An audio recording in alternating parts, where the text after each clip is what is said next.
ଧାଡ଼ିକି ଧାଡ଼ି ହୋଇ ପେନ୍ଥା ପେନ୍ଥା ଫଳିଛି ନାଲି ଟହଟହ ଷ୍ଟ୍ରବେରୀ। ଦେଖିବାକୁ ଯେତିକି ସୁନ୍ଦର, ଖାଇବାକୁ ବି ସେତିକି ସ୍ୱାଦିଷ୍ଟ।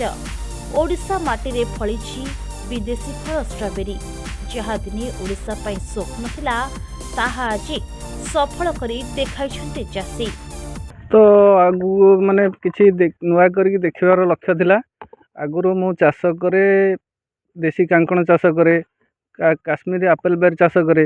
କିନ୍ତୁ ଏ ବର୍ଷ ଭାବିଲି ଗୋଟେ ଷ୍ଟ୍ରବେରୀ ବୋଲି ଗୋଟେ ଜିନିଷ ଅଛି, ତାକୁ ଚାଷ କରିବା କେମିତି। ସାର୍ଙ୍କ ସାଥିରେ କଥା ହେଲି, ହର୍ଟିକଲଚର ସାର୍ ସେଠୁ ଯୋଗାଯୋଗ କଲେ ଆଉ ଚାରା ବି ଯୋଗାଇ ଦେଲେ। କେତେ ଏକର ଜମିରେ ଚାଷ କରିଛନ୍ତି ଏବଂ ତାର ପ୍ରୋସେସ କେମିତି ଥାଏ? ଗୋଟେ ମାଣ ଜାଗାରେ ଏ ବର୍ଷ ଟ୍ରାଏଲରେ ହେଇଛି। ତାର ପ୍ରୋସେସ, ଜମିକୁ ପ୍ରଥମେ ଚାଷ ହଳ କରାଯିବ, ତାପରେ ତାକୁ ସିଆରେ ଟଣାଯିବ, ସେଥିରେ ଖତ ଦିଆଯିବ, ତାପରେ କ'ଣ କଲେ ଆମର ଡ୍ରିପ୍ ଇରିଗେସନ୍ ହେବ, ତାପରେ ମର୍ଚିଂ ହେଲା ପରେ ଗଛ ଲାଗିବ। କେମିତି କ'ଣ ଉତ୍ପାଦନ ହେଉଛି? ଉତ୍ପାଦନ ତ ଏବେ ଆରମ୍ଭ ହେଉଛି, ତଥାପି ଭଲ ଉତ୍ପାଦନ ହେବ ବୋଲି ଆଶା ରଖିଛୁ। ଗଛ ବି ବହୁତ ବଢ଼ିଆ ହେଇଛି। ସମ୍ବଲପୁର, କନ୍ଧମାଳ, ଫୁଲବାଣୀ ପରେ ଏବେ ନୟାଗଡ଼ ଜିଲ୍ଲାରେ ପରୀକ୍ଷାମୂଳକ ଭାବରେ ଷ୍ଟ୍ରବେରୀ ଚାଷ କରିଛନ୍ତି ରଣପୁର ବ୍ଲକ ସାମନ୍ତସିଂହାରପୁରର ଚାଷୀ ରମେଶ ଚନ୍ଦ୍ର ପ୍ରଧାନ। ପୂର୍ବରୁ ଷ୍ଟ୍ରବେରୀ ଚାଷ କରିବା ପାଇଁ ମନରେ ଥିଲା ଆଗ୍ରହ। ସ୍ଥାନୀୟ ଉଦ୍ୟାନ ବିଭାଗର ପରାମର୍ଶ କ୍ରମେ ପ୍ରଥମ କରି 1 ଏକର ଜମିରେ ଷ୍ଟ୍ରବେରୀ ଚାଷ କରି ସଫଳ ହୋଇଛନ୍ତି ଚାଷୀ ରମେଶ ପ୍ରଧାନ।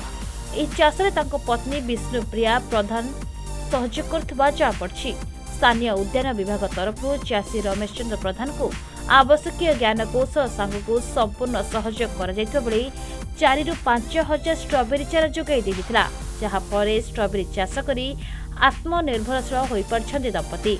ପ୍ରତ୍ୟେକ ଦିନ 15 ରୁ 20 କେଜି ଫଳ ଉତ୍ପାଦନ କରି ସ୍ଥାନୀୟ ବଜାରରେ 250 ରୁ 260 ଟଙ୍କାରେ ବିକ୍ରି କରୁଛନ୍ତି। ଆମକୁ Shrikant sir horticulture Shrikant sir ଦେଲେ ଯେ ଆପଣ ଷ୍ଟ୍ରବେରୀ ଚାଷ କରନ୍ତୁ। ଆମର ବି ଇଚ୍ଛା ଥିଲା ଚାଷ କରିବା ପାଇଁ। ଷ୍ଟ୍ରବେରୀ ଚାଷ କରିବାକୁ ହେଲେ ଡ୍ରିପ୍ ଦରକାର, ମର୍ଚିଂ ଦରକାର। ସାର୍ ଆମକୁ ସହାୟତା କରିଛନ୍ତି ଡ୍ରିପ୍ ଆଉ ମର୍ଚିଂ କରିବା। ଯେଉଁ ପ୍ରଥମେ କଲେ ନା ପୂର୍ବରୁ ୟାପରେ ଅଭିଜ୍ଞତା ଥିଲା କିଛି? ନାଇଁ, ୟାପରେ ଆମର କିଛି ଅଭିଜ୍ଞତା ନଥିଲା, ପ୍ରଥମେ କି ଆରମ୍ଭ କରିଛୁ। କେତେ ଗଛ ଲଗାଇଛନ୍ତି? ପ୍ରାୟ 4-5 ହଜାର ଗଛ ଲାଗିଛି। କେମିତି କ'ଣ ସୁବିଧା ରହିଛି ବା ଫଳୁଛି କେମିତି କ'ଣ ସମୟ ଥାଏ? ୟାର ପ୍ରୋସେସିଂ କେମିତି ଥାଏ? ସକାଳୁ ତୋଳା ହୁଏ, ଆଉ ତ ଇଏ ଖରାବେଳେ ତୋଳା ହୋଇପାରେନି, ନଷ୍ଟ ହୋଇଯାଏ, ଜେଲି ଟାଇପ୍ର ଇଏ ନଷ୍ଟ ହୋଇଯାଏ। ଯାହା ତୋଳା ହେବ ସକାଳୁ। ମାର୍କେଟିଂ ସୁବିଧା କେମିତି କ'ଣ? ମାର୍କେଟିଂ ସୁବିଧା ତ ଏଇଟା ନାହିଁ ଫସଲ ଏରିଆ। ଆମେ ତୋଳିକି ପାଖାପାଖି ଦୋକାନ ମାନଙ୍କରେ ଦେଉ, ରଣପୁର, ଚାନ୍ଦପୁର, ବାହାର ଦୋକାନ ମାନଙ୍କରେ ଦେଉ। ଜଣେ ଷ୍ଟ୍ରବେରୀ ଚାଷ କରିକି ଆତ୍ମନିର୍ଭରଶୀଳ ହୋଇପାରିବ? ହଁ, ହୋଇପାରିବ। ସଫଳ ଭାବରେ କଲେ ହୋଇପାରିବ। ପାଖାପାଖି ଷ୍ଟ୍ରବେରୀ ଚାରା ଲଗାଇବାର 30 ରୁ 40 ଦିନ ଭିତରେ ଏହା ଫଳ ଦେଇଥାଏ।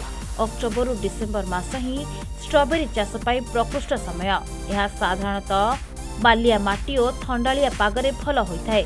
ରଣପୁର ଅଞ୍ଚଳରେ କିପରି ଏକାଧିକ ଚାଷୀ ଆଗାମୀ ଦିନରେ ଷ୍ଟ୍ରବେରୀ ଚାଷ ପ୍ରତି ମନ ବଳାଇବେ, ସେ ଦିଗରେ ସ୍ଥାନୀୟ ଉଦ୍ୟାନ ବିଭାଗ କାମ କରିବ ବୋଲି କହିଛନ୍ତି ରଣପୁର ଉଦ୍ୟମ ବିଭାଗର ଅଧିକାରୀ ଶ୍ରୀକାନ୍ତ ସାହୁ। ନୟାଗଡ଼ରୁ ଚିରଞ୍ଜୀବୀ ଦାସଙ୍କ ରିପୋର୍ଟ, ପ୍ରତିଦିନ ଟିଭି।